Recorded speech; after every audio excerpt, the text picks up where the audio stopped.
আসসালামু আলাইকুম, সবাই কেমন আছেন? আলহামদুলিল্লাহ, আপনাদের দোয়া আমি অনেক ভালো আছি। আয়াতমণি কুলে চলে বসে আছে বাবার, কারণ আয়াতমণি কান্নাকাটি করতেছে, ভাল লাগতেছে না তার। তাই আয়াতের বাবা বলল, আমারও কিছু কাজ আছে বাইরে, চলো এই ভাগে আয়াতের নিয়ে ঘুরে আসি। তাই আয়াতের নিয়ে ঘুরে আসি মানেই তো আয়াতের মাও সাথে আছে।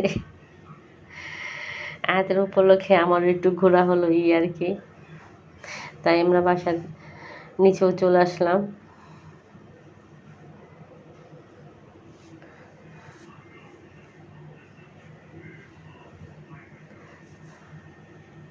এই দেখেন আয়াত দুষ্টামি করতেছে আমার চাচার সাথে।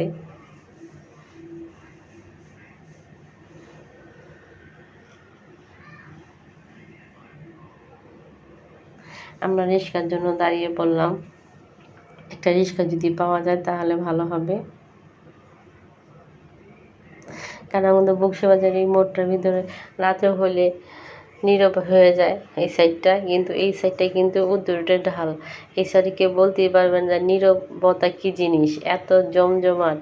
আর পুরান ঢাকায় কিন্তু এমনিতে খুব জমজমাট, কিন্তু বক্সিবাজার সাইডটা দিয়ে আমার একটু নিরিবিলি পরিবেশ। এই যে রিক্সা আবার জ্যামে বসে গেছে।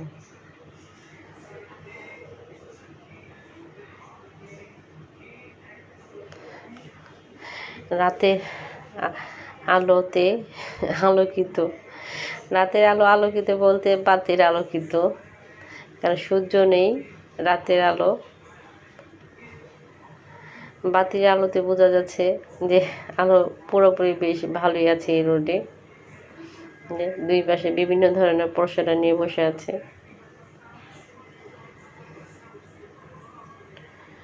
আজকে আসলে গরমটা নেই, বৃষ্টি হয়েছে দুপুরবেলা, যেই জন্য শান্তির যে একটা সেই অনুভব করতেছি, গরমের আর হাঁপাশানি নেই।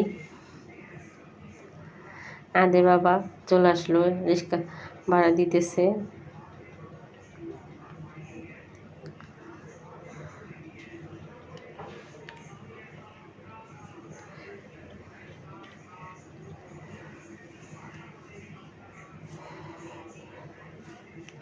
অ্যাকচুয়ালি আদের বাবা আসছে বিদ্যুৎ অফিসে, বিদ্যুতের অফিস আসছে এখানে, আদের বাবার কাজ আছে, এই জন্যই আর কি আমাদেরকে নিয়ে আসা, যেহেতু কাছাকাছি। আমাকে বললো তুমি একটু দাঁড়াও, কারণ বিদ্যুৎ অফিসের সামনে কিন্তু অনেকটা জায়গা আছে ফাঁকা, আর আয়াতের ঘোরা হয়ে যাবে। তা আয়াতের বাবা আমাদের রেখে কিন্তু চলে গেছে বিদ্যুতের অফিসের ভিতরে। আর এই ফাঁকে আমি আবার গ্যান্ডারি শরবত অর্ডার দিলাম খাওয়ার জন্য। আর কুকুর দেখে যে আমার এত ভয় লাগে বলার মতো না, কারণ আয়াতের বাবার তো বিড়ালে কামড় দিছে, সেই কামড় দেখে এখন আমার কুকুরকে দেখলে আরও বেশি ভয় করে। আমি কিন্তু এই রাস্তা দিয়ে যাবো, এই জন্য দাঁড়ায় রয়েছি আর শরবত খাচ্ছিলাম। এই ফাঁকে আরেকজন এসে বললো যে আমাকেও দেন, তো সেও শরবত খাচ্ছে। আদের বাবার বললাম, যখন আসছি এই সাইডে ঘোরানোর জন্য নিয়ে আসছো, তাহলে কিছু সবজি বা কিছু পেঁয়াজ কিনে নাও। তো আদের বাবা বললো যে নাও, যেহেতু আসছি কিনে নাও।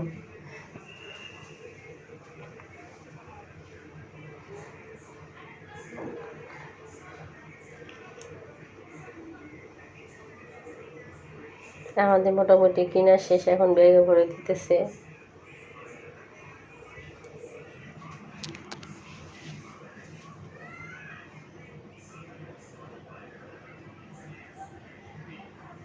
এখন আয়াতের জন্য একটু সবজি নিব, যেহেতু এই সাইডে আসছে। আপনার ইসলামবাগে এই রোডের ভিতরে আপনি সব কিছু পাবেন, একদম সবজি থেকে শুরু করে মাছ থেকে শুরু করে সব কিছু পাওয়া যায় এই সাইডের ভিতরে। এই জন্য আসছি যখন ভাবলাম কিছু নিয়ে যাই। বিশেষ করে আয়াতের গাজর আর পেঁপেটা লাগে, কারণ আয়াতের পেঁপে গাজর এটা খিচুড়িতে দেওয়া হয়। এই যে সাথে কিন্তু আমও কিনেছিলাম, কাঁচা আম। আর এখানে কিছু আছে বাজার, আয়াতের বাবা আবার নিচে কিছু রেখেছে। ঘুরে ফিরে সেই ফুচকার দোকানে আসলাম। আপনারা ভাববেন এক দোকানে কেন বারবার আসি, আপনারা একবার খেয়ে দেখেন এই জায়গার ফুচকাটা বা বেলপুরিটা, তাহলে বুঝবেন যে আমরা কেন এভাবে এখানে বারবার খেতে আসি। আর আজকে আয়াতের বাবা নিজেই নিয়ে আসলো, বললো এখানে আসছো যখন তাহলে খেয়েই যাও। তাই আমরা সেই চীনা দোকানেই ঢুকে গেলাম খাওয়ার জন্য। এই যে আজকে বেলপুরি নিয়েছি 2 প্লেট। বাবা খাওয়া শুরু করে দিয়েছে।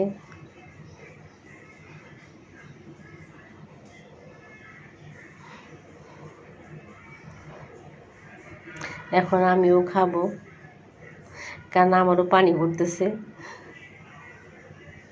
খাওয়ার জন্য। দেখেন এতই মজা, হাতের আব্বু বুড়ো আঙ্গুল দেখাইতেছে বেস্ট। এখন আমাদের খাওয়া শেষ, এখন আমরা চলে যাব বাসায়। বাসার সামনে এসেও পড়লাম এবং গলিতে ঢুকেও গেলাম।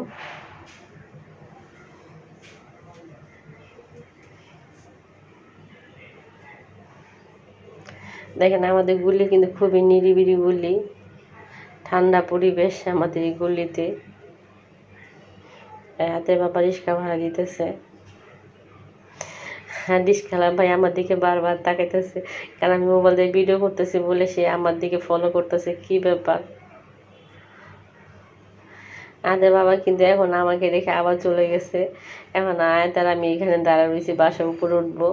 তাই আয়াত আমার খুব খেলতেছিল একটু, এই জন্য আমি ভাবলাম একটু দাঁড়িয়ে থাকি, যদি খেলা করতেছে তাহলে একটু খেলুক। নিজে নিজে দেখেন হাঁটতেছিল, কিন্তু এই দেখেন কীভাবে হাঁটতেছে, এত দুষ্ট আমার মেয়েটা। দেখেন দেখেন ইচ্ছা করে এরকম করে হাঁটতেছে। সেই দোকানের থেকে যে ফুচকা খেয়েছিলাম না, সেই ফুচকার দোকান থেকে ওর জন্য একটা খালি ফুচকা নিয়েছিলাম, সেইখান থেকে হাতে নিয়ে একদম বাসা পর্যন্ত চলে আসছে। তার খাওয়া শেষ হয়ে নাই, কেউ পুরোটা তার হাতে এখনও আছে। এটা নিয়ে একদম বাসার উপরে উঠবে।